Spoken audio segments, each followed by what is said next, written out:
Hello BookTube, this is Weekly Reads.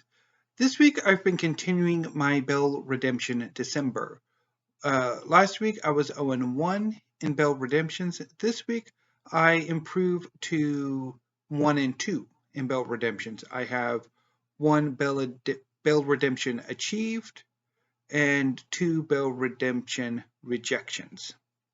So starting with the first book I read or had to go at, and ultimately it was a Belle Redemption rejection, was The Promise of Space and Other Stories by James Patrick Kelly.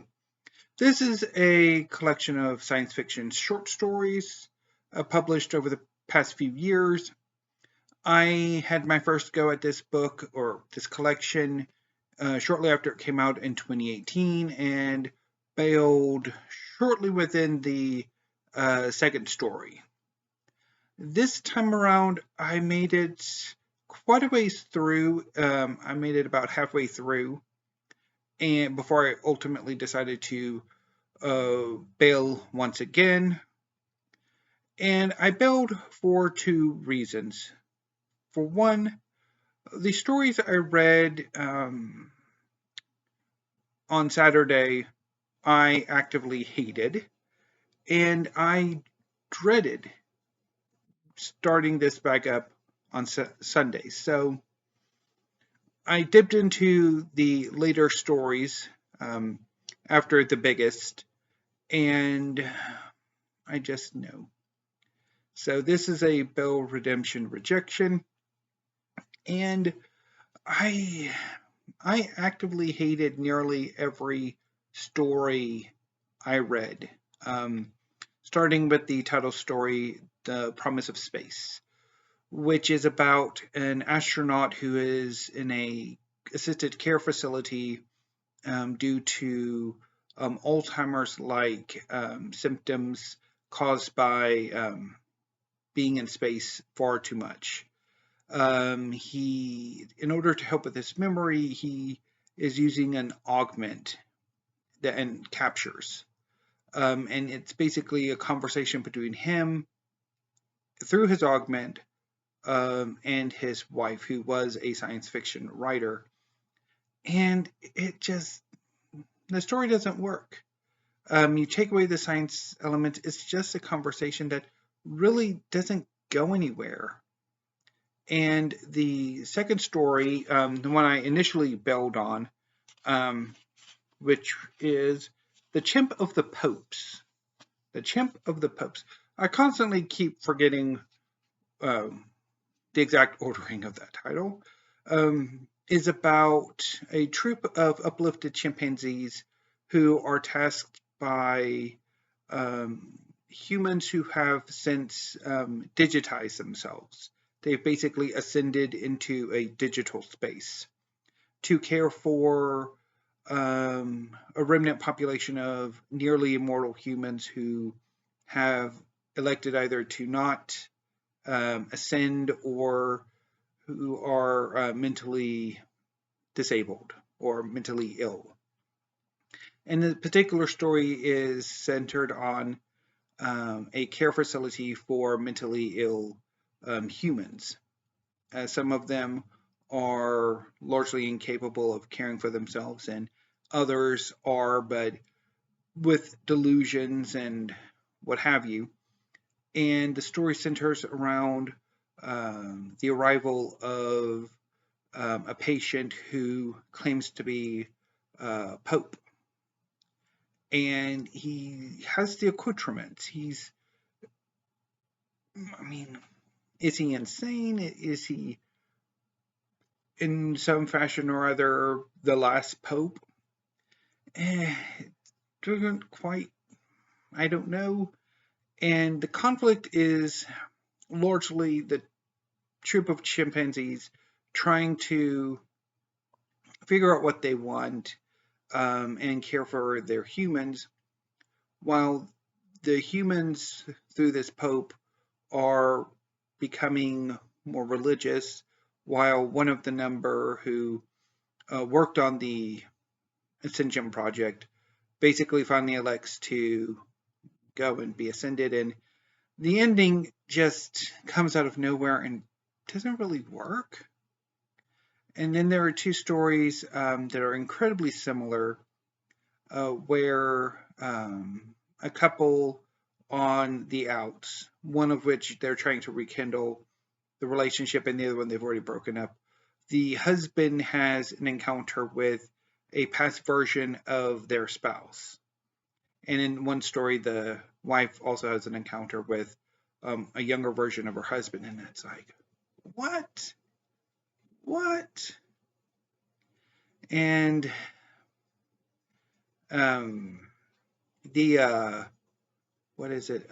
Crazy Me, which is about an optometrist or ophthalmologist having an affair with one of his nurses, who has either a alternate self or like a multiple personality disorder, which I don't know quite remember what the exact term for that is, or a mentally ill twin. And it's like, basically, was the point just for the crazy twin to have sex in a wooded area during a fire or something?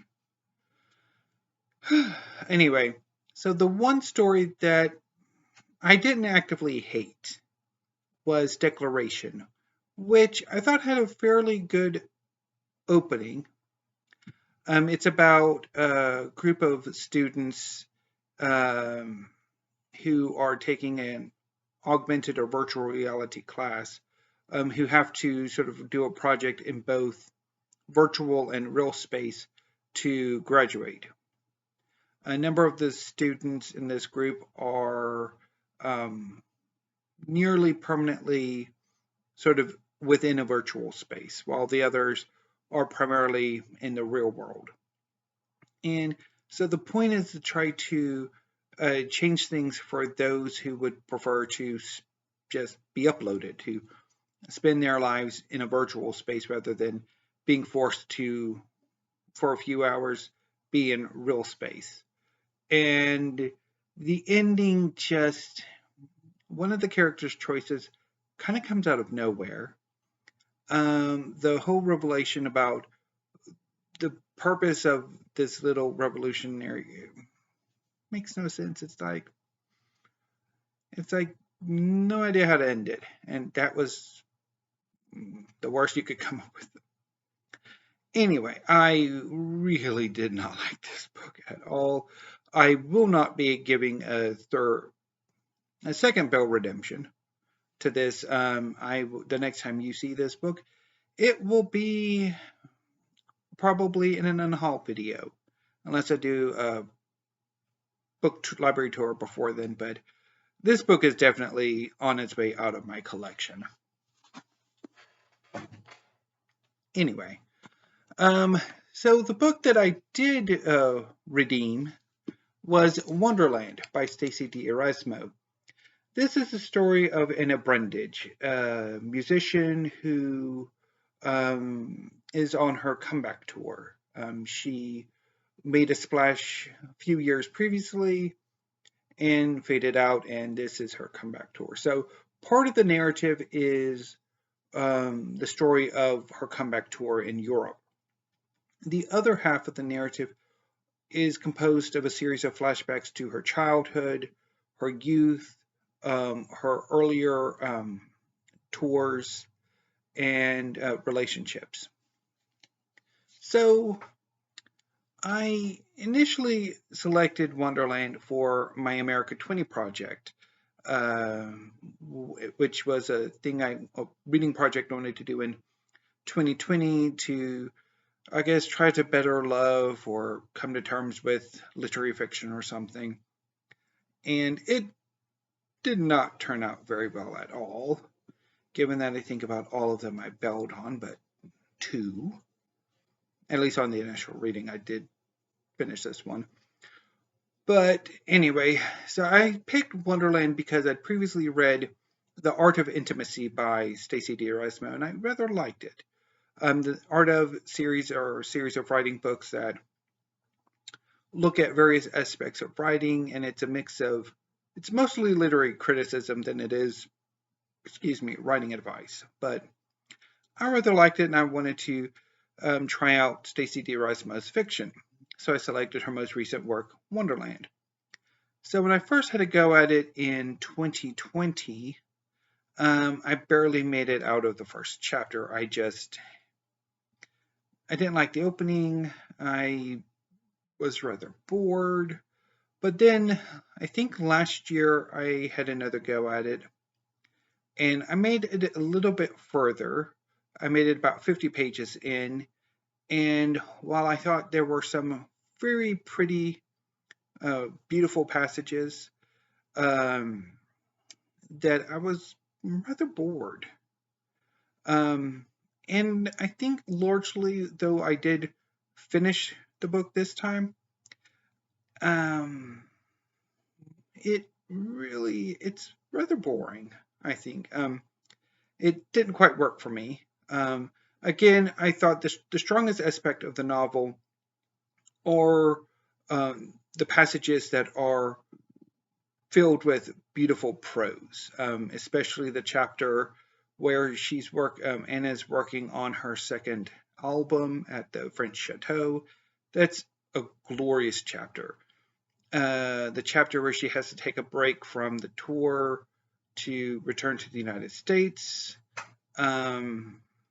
is very wonderfully done, even if the rest of the book thereafter falls apart, because it does. The second half of the book largely falls apart, especially given that one character who made quite an impact in the flashback chapters previously, his appearance in the present doesn't quite work.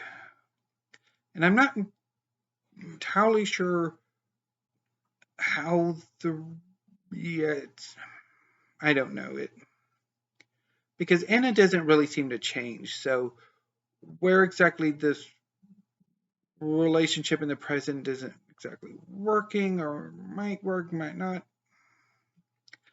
I don't know. Anyway, I thought the characters were not terribly well done, I don't think. Some of them were just sketches, others had a bit more heft to them, but I didn't really see a whole lot of progression, not even with Anna, who kind of sort of stays rather static throughout the story. The narrative is more one of an attempt at character development, and the ending is, I have no idea how to describe it. It's basically like three what ifs. What if Anna decides to marry her longtime tour boyfriend? I guess it's the best way you can describe Simon. Return to New York to teach at the elementary school she works at or had worked at before she went on tour, or to continue touring in Japan and Australia with her current band, and also starting a relationship with one of her musicians. But I'm happy that I did Bill redeem this, but the book really did nothing for me, and I think, again, the next time you see this book, barring a library tour before then, this book will be in an unhaul video with going to being donated to the Friends of the Library book sale. So that was my reading week. Now, I finished Wonderland on Wednesday. I had planned to finish it on Thursday, but I'm glad my mom talked me into finishing it on Wednesday, because yesterday I went to go watch the Four Children of the Apocalypse while my brother and sister-in-law took the new baby to get her shots and go see the doctor for a regularly scheduled appointment. The kids were great for the most part. So, but I didn't get any reading done. So, as I talked yesterday, I wasn't entirely sure what I would do today, whether I would read some manga, for which I would pretty much discuss it like here, and do the weekly reads later in the afternoon or early evening. But I decided instead to focus on clearing my wish list. Um, so this afternoon I will be reading up to 8 works, 8 novels, or well, I think 1 or 2 of them might be short story collections, but 8 works in translation. And I will make a video later this evening talking about them, which ones I want to buy, which ones content to let sit in my wish list for now, and which ones I'm going to ultimately boot out of my wish list, because my wish lists, especially my Amazon ones, are, yeah, I really need to start clearing them out. So that's what I will be doing tonight. So this weekend and into next week, I will be continuing my Bell Redemption December. So this weekend, I hope to get to and Bell redeem the 5th season by N.K. Jemisin. This is book 1 of the Broken Earth trilogy. It's about a world in which every few years or every few decades, there's a climate geological crisis that lasts for a number of years that upends the setting. And there are a group of people who have some ability to control it, to ameliorate it, and to use their powers to manipulate Earth. And they're not treated very well, if I remember correctly. And it's been a while since I've really looked into the book. I picked it up in 2015. It was one of my Christmas presents for 2015. And I sat on it until summer of 2017, I'm pretty sure, when I read it or had a go at it and bailed on it. Although I'm not entirely sure if it was environmental reasons. My mom was in the hospital at the time, and I wasn't,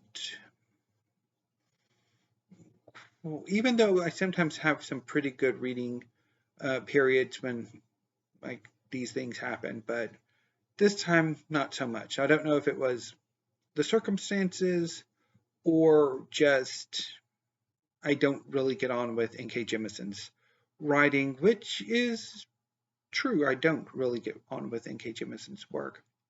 I've dipped into the first volumes of all of her series, and except for The City We Became, I've never really gotten on with any of them. And so I really want to have a Bell redemption of the 5th season, and maybe if I really like it, continue on with the rest of the Broken Earth trilogy and maybe and into the rest of N.K. Jemisin's work. But if not, then I really need to contemplate just unhauling all of the Jemisin that I have. So, yeah. And I'm hoping to also, over the course of the work week, Bell redeem The 5 Wounds by Kirsten Valdez Quade.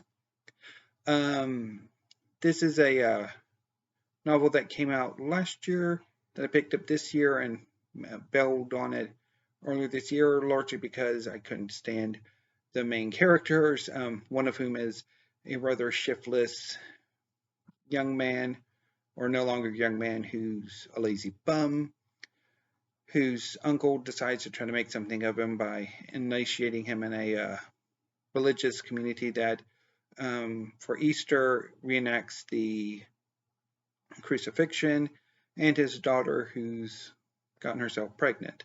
But hopefully I will redeem this too.